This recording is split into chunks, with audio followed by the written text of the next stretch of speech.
bioéticos, o problemas de derecho medioambiental, o problemas de derecho de autor, porque los principios que tienen la fuerza normativa, pues tienen esa gran dificultad, ¿no? Porque en última instancia el bionaturalismo, por el bionaturalismo como lo hemos entendido en la práctica cotidiana de América Latina, no ha pasado al derecho analítico, Wittgenstein, ¿no?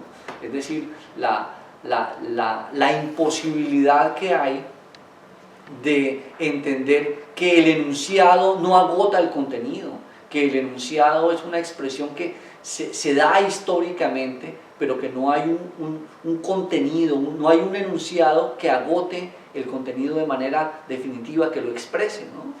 Recordemos que la pretensión de Napoleón era esa. Napoleón creía a pie juntillas que así como Dios se había hecho libro en el Corán, el derecho se había hecho libro en el código. Entonces esa pretensión napoleónica del literalismo, para que nadie diga nada distinto, sino que todo esté allí, es una pretensión que nos sigue acompañando actualmente, ¿no? Y siempre les digo a mis estudiantes, es que es tan problemático pensar en esas categorías como el problema de las tres mamás, ¿no? Médicamente hoy se puede que haya tres mamás frente a un mismo niño, ¿sí? Porque hay una señora que jurídicamente puede comprar un lote de óvulos y esa misma señora puede arrendar un útero. Hay legislaciones que lo permiten perfectamente. Ahora bien, hay legislaciones que permiten que hay una señora que venda un lote de óvulos y que arriende su útero. Entonces llega un momento en que teóricamente se pudieran dar tres mamás porque nace el niño. Entonces si se le pregunta a un jurista, ¿quién es el niño? El jurista va a decir, pues la señora que compró el lote de óvulos y la señora que arrendó el útero. Si se le pregunta a un médico, pues ¿quién es el padre del niño? El padre del niño es obviamente la persona que puso el material genético, es la señora que puso el óvulo, perdón, la madre del niño es la señora que puso el óvulo. ¿Sí? Pero si le preguntamos a un ciudadano concreto de la calle, ¿este niño de quién es hijo? Pues es hijo de la señora que lo llevó en su vientre y lo dio a luz. Así que cuando pensamos desde unas categorías tradicionales, es muy complicado abordar este tipo de problemas. ¿Sí? El problema por ejemplo, de la compraventa de órganos, ¿no? Yo te puedo vender un riñón. ¿Sí?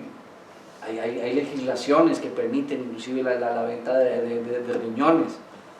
Pero no le podemos aplicar los principios, porque si yo te doy un riñón y tu organismo no lo acepta, entonces no le podemos aplicar los principios del Código Civil. Entonces hagamos una rescisión del contrato porque hay un vicio redivitorio. Entonces volvamos las cosas a su estado original. Tú me devuelves mi riñón, yo te devuelvo tu plata, ¿cierto? Un naturalista pensaría exactamente en esos términos. Entonces diríamos, ahí hay un problema supremamente complicado.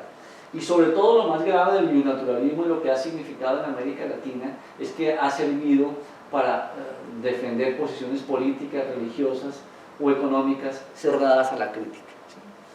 Todos los grandes regímenes dictatoriales en América Latina, tanto los de derecha como los de izquierda, son profundamente bionaturalistas. Y ahorita lo voy a decir, no solamente bionaturalistas, sino hobbesianos y schmittianos. ¿Sí? Son creyentes a pie juntillas del bionaturalismo de Carl Schmitt y de Thomas Hobbes. Así no lo sepan, así no sean conscientes, ¿no? Lo diré a continuación, pero uno puede ver como esas maneras de comprender el derecho desde esos horizontes. Aquí el problema del bionaturalismo. Entonces, nosotros creemos a tal problema, tal norma. ¿Sí?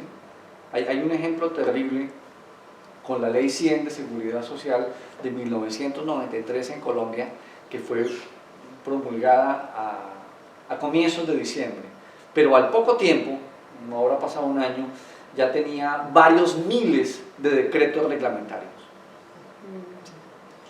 Y una norma que al poco tiempo tiene varios miles de decretos reglamentarios va siendo una norma que se vuelve, queriendo ser precisa, se va volviendo cada vez más ineficaz. El segundo problema es la influencia del positivismo kelseniano. ¿Cómo hemos entendido? Ahí habría que hacer un gran debate, y es porque uno tiene la sospecha de que a lo mejor no hemos sido adecuadamente, no hemos comprendido Kelsen, sobre todo en la evolución de Kelsen, ¿no? El Kelsen del 36, luego el Kelsen ya del final de su vida, la correlación en Kelsen del pensamiento estrictamente jurídico con el político, etc. Pero hemos entendido la influencia kelseniana desde unas matrices que más o menos están aclaradas. Primero, la influencia del Círculo de Viena y la búsqueda de una cientificidad para el derecho según el modelo de las ciencias exactas, ¿sí? Recordemos que el Círculo de Viena, que tenía ilustres miembros como Gödel, como Maurice Schilling, como Karl Popper, etc., el Círculo de Viena creía que la única manera de salvar a Europa de la hecatombe que se veía venir con el nacionalsocialismo era el generar un conocimiento no dominado por la ideología y sí determinado por la ciencia. Es decir, en el Círculo de Viena se creía a pie juntillas que lo único que podía salvar a Europa del nacionalsocialismo era que construyéramos conocimiento científico, el opúsculo por una lectura científica del mundo, por una interpretación científica del mundo, da razón de aquello. O sea, tenemos que hacer ciencia. ¿Por qué? Porque lo que históricamente creían ellos ha generado grandes problemas en la historia de la humanidad es la lectura ideológica, es la lectura sesgada desde determinados horizontes.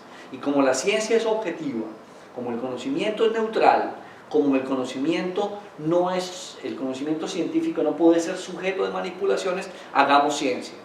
Kelsen, todos lo sabemos, y el maestro lo sabe mejor que yo, Kelsen se forma bajo la influencia del Círculo de Viena. Y en el Círculo de Viena, Kelsen saca ciertas premisas que van a ser muy importantes para su pensamiento, y es decir, el derecho tiene que ser una ciencia. Si uno lee la teoría pura del derecho en sus diferentes versiones, Kelsen insiste en la cientificidad del derecho. Diríamos que es fundamentalmente una obra orientada a enfatizar la cientificidad del derecho, pero entendiendo por cientificidad lo que se entendía en ese contexto. Ciencia es seguir el método científico, objetivo, sistemático, metódico, racional, verificable, universalizable. Y en ese contexto, la universalidad se combina con la pureza. Todos sabemos que la pureza del derecho es la misma pureza kantiana, ¿no? Es una pureza formal, es una pureza racional que tiene como base la neutralidad del intérprete. Ahí está el intérprete. Yo no puedo manipular, yo no puedo torcer, vamos a mirar unos criterios de validez, y por eso es que Kelsen predica la separación entre el derecho del derecho respecto a la política, la sociología y la ética, ¿sí? Entonces, en esa separación hay un grave problema, y tal vez habría que mirar, profundizar. Ahorita le podemos pedir a favor al profesor de que nos ilumine sobre ese tópico. Lo que significó en América Latina la premisa kelseniana de no diálogo con la ética, no diálogo con la sociología y con la política, fue quitarle al derecho su legitimidad y su eficacia por exacerbar solamente la validez formal de las normas. Porque cuando tú le quitas al derecho el vínculo con la política, le estás quitando la posibilidad de que el derecho sea legítimo. Porque si volvemos a esa noción básica de legitimidad que dábamos al comienzo, que es el vínculo de la norma con el sentir social de la justicia, ese vínculo lo explicita la ciencia política. Por eso nuestras universidades, nuestras facultades de Derecho, antiguamente se llamaban facultades de Derecho y Ciencias Políticas, porque se entendía que la cuestión de la legitimidad era una cuestión intrínseca para el derecho, que el derecho no podía funcionar sino sobre una base de legitimidad. En muchos escenarios, sobre todo en América Latina, terminamos haciéndonos facultades de Derecho y Ciencias Políticas, así nos llamemos como tales todavía, sino terminamos haciendo facultades de legislación, porque básicamente lo que enseñamos son normas, código, punto. Entonces, en ese sentido, el problema viene de aquí, y es que hemos entendido que si la cuestión fundamental del derecho no es la cuestión de la legitimidad y la cuestión de la eficacia, porque todos sabemos también que la norma se operacionaliza, se cumple, no porque sea lógica, no porque sea coherente, no porque esté metida bien en una estructura, sino que la norma llega a ser eficaz por las convicciones ético-morales de los ciudadanos. La norma se realiza es porque el ciudadano entiende un vínculo entre esa norma y sus valores, su sensibilidad, sus prioridades. Entonces, es ahí en donde necesariamente el discurso jurídico tiene que reencontrarse con la ética, con la sociología y obviamente con la política. Pero en esa lectura kelseniana, como se hizo en la América Latina en la segunda mitad del siglo XX, se le quitó el vínculo con la política y se le quitó el vínculo con la ética y con la sociología. Entonces quedamos con un derecho muy válido, poco legítimo y poco eficaz. Entonces nos obsesionamos con la jerarquía de la norma. Si ustedes leen jurisprudencia latinoamericana se darán cuenta que los grandes alegatos son los alegatos por la jerarquía de la norma. ¿Cuál norma es más importante? Entonces terminamos haciendo del ejercicio del derecho un ejercicio fundamentalmente lógico diferencial. Es decir, yo hago un silogismo en el cual pretendo con ese silogismo tener la razón frente a mi oponente. Ella hace un silogismo distinto, cambiando la premisa mayor, obviamente se hace un silogismo distinto. Como tenemos diferencias, le preguntamos al juez superior. El juez superior sabe más de lógica que nosotros, entonces el juez superior dice, el silogismo bien hecho, ese es de la señora. Entonces digo, no, a mí no me gusta el silogismo que hizo este señor, yo me voy a la Corte Suprema. Entonces el gran lógico es el de la Corte Suprema que dice, la premisa mayor en esto tiene que ser esto. Es decir, que explica cómo se hace adecuadamente la inferencia. Los criterios son fundamentalmente lógicos, formales, inferenciales, ¿sí? Ahí no hay argumentación, etc. Entonces, en ese sentido, el problema comienza a estar en que esa organización formal jerárquica pues le da una prevalencia a la lógica silogística con detrimento de los procedimientos argumentativos. Es decir, la argumentación no surge para el fondo del derecho, la argumentación surge fundamentalmente para sostener el rigor del silogismo. Entonces, bueno, el mismo Kelsen da pie para aquello, porque en algún apartado de la teoría pura del derecho dice, la norma por el solo hecho de ser válida se reputa por eso mismo eficaz, ¿sí? Él subsume la eficacia en la validez. Entonces, de esa lectura que hicimos de Kelsen se deriva un problema supremamente complicado, y es la identificación del derecho con la norma. Es decir, no hay derecho en el contexto latinoamericano si no hay una norma, ¿sí? Entonces, en ese sentido, una norma precisa. El problema es que si lo pegamos con el naturalismo, pues eso agranda el gigantismo. Porque en última instancia, si identificamos derecho con norma, yo solamente puedo apelar a una norma precisa para en determinado momento invocar el que a mí me asiste un derecho. Y eso va a significar, pesos más allá, que terminamos es fundamentalmente con unas legislaciones supremamente grandes y terminamos nosotros discutiendo por elementos típicamente lógico-formales, y los estrados judiciales se complican muchísimo porque en última instancia no hay una cultura que incorpore elementos externos de revisión al derecho, sino todos son internos, y en ese sentido pues tenemos el grave problema que conocemos.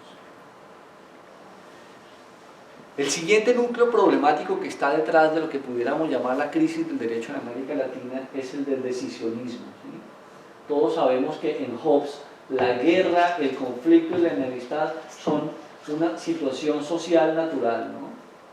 La teología jurídica es en eso en última instancia. Dios es juez que emite unos mandamientos, hay un castigo, hay una venganza.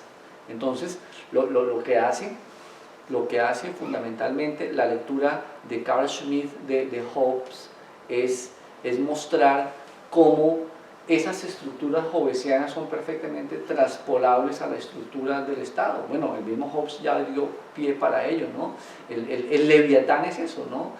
Detrás de la figura del leviatán hobbesiano pues está toda la figura del Dios veterotestamentario, un Dios un Dios que se expresa a través de normas, de mandamientos, es un Dios que se venga, es un Dios todopoderoso, es un Dios que a su arbitrio decide cómo deben ser las cosas. Entonces, cuando vemos que ha significado eso en el contexto latinoamericano, es que el derecho fundamentalmente viene a ser expresión de la voluntad política del gobernante, entendiendo política no en el sentido aristotélico, por supuesto, sino en el sentido menos feliz de la expresión, en el sentido partidista, el sentido del interés particular. Entonces, en ese sentido, el gobernante latinoamericano hace del derecho un instrumento para la aplicación de su voluntad. Hay un estudio, no me acuerdo quién lo hizo, creo que fue la OEA la que hizo el estudio, que muestra algo supremamente preocupante, y es que cerca del 90% de la legislación latinoamericana ha sido producida por el Ejecutivo, o bajo estados de excepción, o han sido normas que no han tenido el proceso de los debates legislativos. Es decir, nuestras normas son fundamentalmente decisionistas. El gobierno de turno considera qué es lo que más le conviene a sus intereses y propone un elenco de normas que en determinado momento le convengan. Luego viene otro gobierno y también, obrando decisionistamente, cambia esas normas, y así tenemos entonces dice, vamos a derogar esto en este sentido. Entonces el decisionismo ha hecho del Estado fundamentalmente pues un leviatán que expresa la voluntad política de los gobernantes buscando sus propios intereses. Entonces todos recordamos que Carl Schmitt criticaba el debate parlamentario diciendo que era una clase discutidora en la cual y en ese procedimiento había que seguir el criterio técnico de la distinción amigo-enemigo. En Panamá, país en donde vivo, donde se le quiere mucho al doctor Bujosa, hay un lema que utilizaba el dictador Manuel Antonio Noriega, que es perfectamente decisionista. A lo mejor él jamás ha leído una página de Carl Schmitt, pero Noriega tenía como lema de gobierno dictatorial, él decía: plata para el amigo, plomo para el enemigo y palo para el indeciso. Eso es Carl Schmitt tropicalizado, ¿no? Es decir, la distinción amigo-enemigo, y las normas se hacen en última instancia para defender ciertos intereses. Entonces, recordemos que el problema del decisionismo es el énfasis en la eficacia. Esto tiene que funcionar, esto tiene que hacerse. Y cuando uno mira el criterio de eficacia, también ha sido un criterio entendido, asimilado, asumido por la mayor parte de los dictadores latinoamericanos, ¿sí? En ese sentido no hay diferencia entre Pinochet, Castro, Chávez, Maduro, Uribe, ¿sí? Noriega, todos son profundamente schmittianos. Es decir, lo que yo digo, eso tiene que ser derecho, y lo que yo digo determina el bien, y lo que yo digo tiene que hacerse a la buena o a la mala. ¿Por qué? Porque aquí hay una identificación de la voluntad del gobernante con la nación. Todos los dictadores latinoamericanos aman identificarse con su propia nación. Aquí se está atacando a Venezuela, aquí se está atacando a Cuba, no vamos a permitir el respeto de la patria, el lenguaje de Uribe, no vamos a permitir que se ofenda la dignidad de Chile. Es decir, los dictadores han asumido esa visión patriarcal, paternalista, que termina siendo profundamente arbitraria. Y en el telón de fondo está, en el trasfondo está todo este pensamiento hobbesiano y schmittiano. Y por último, la reacción neoliberal. Todos ustedes conocen bien este personaje, Robert Nozick, particularmente a través de su obra Anarquía, Estado y Utopía, ¿no? El grave problema de esa concepción del derecho de carácter puramente economicista, que tuvo un auge tremendo en los 80, en los 90, y que ha ido decayendo, pero que sin embargo vuelve por sus fueros de cuando en cuando, es asumiendo un sofisma gravísimo. Y es que cuando uno mira por dentro todo el problema de la argumentación de las normas con inspiración neoliberal, es que están identificando el estado social de derecho con el estado de bienestar, ¿sí? El paternalismo estatal lo están confundiendo con el Estado social de derecho. Entonces, están asimilando, cuando el Estado se compromete con los derechos sociales, el Estado termina siendo grande, caro, corrupto, ineficiente e ineficaz. Ese no es un problema de falta de educación, eso no es un problema de corrupción, no, ese es un problema de la concepción del Estado. Entonces, en esa falta de objetividad, de distinguir el Estado social de derecho del desarrollo que en algunas partes ha tenido, que ha terminado en un paternalismo, entonces lo que se hace es sacrificar el Estado social del derecho queriendo acabar con los males del paternalismo. Ese es el problema. Pero sobre el papel y en los discursos políticos eso resulta profundamente atractivo, sobre todo para aquellos legisladores que en determinado momento están patrocinados económicamente. Entonces, en última instancia, lo que se pretende es que los bienes sociales devengan leyes de consumo sometidos a las leyes del mercado, que es lo que ha pasado con la salud en todo el contexto latinoamericano y que sigue aún vigente. En ese sentido,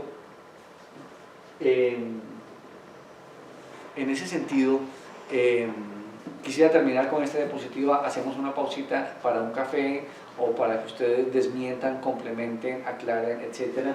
Y es decir, ¿qué ha significado eso para la investigación jurídica? Los problemas del mundo de la vida, los problemas reales y los trasfondos teóricos. ¿Qué ha significado eso? Que ha habido una ausencia de una adecuada fundamentación filosófica, teórica y crítica en nuestras investigaciones.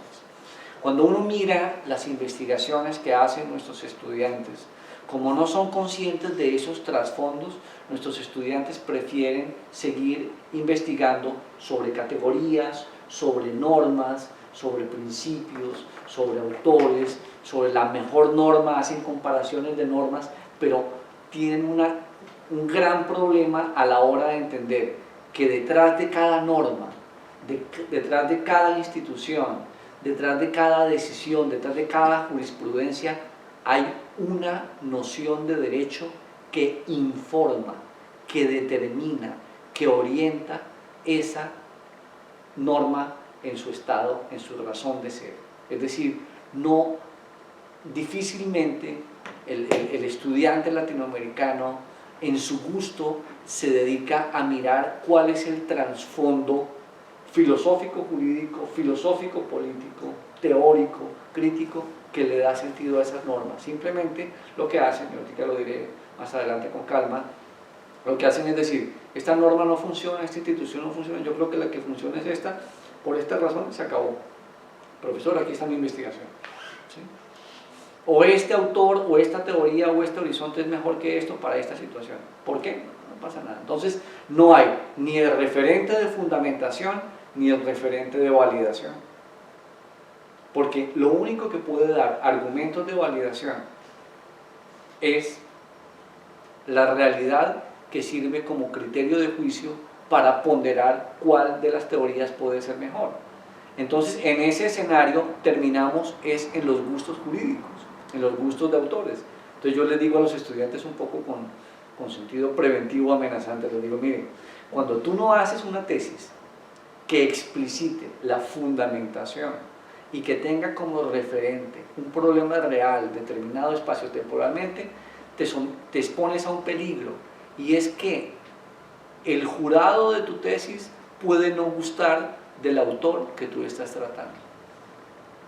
Quien va a leer tu tesis puede tener una posición, y ahí yo me siento inerme, porque estamos simplemente en una cuestión de gustos teóricos frente a una situación en la cual él tiene un poder que yo no tengo. Yo estoy sometido a su poder y tenemos una cuestión de gustos teóricos.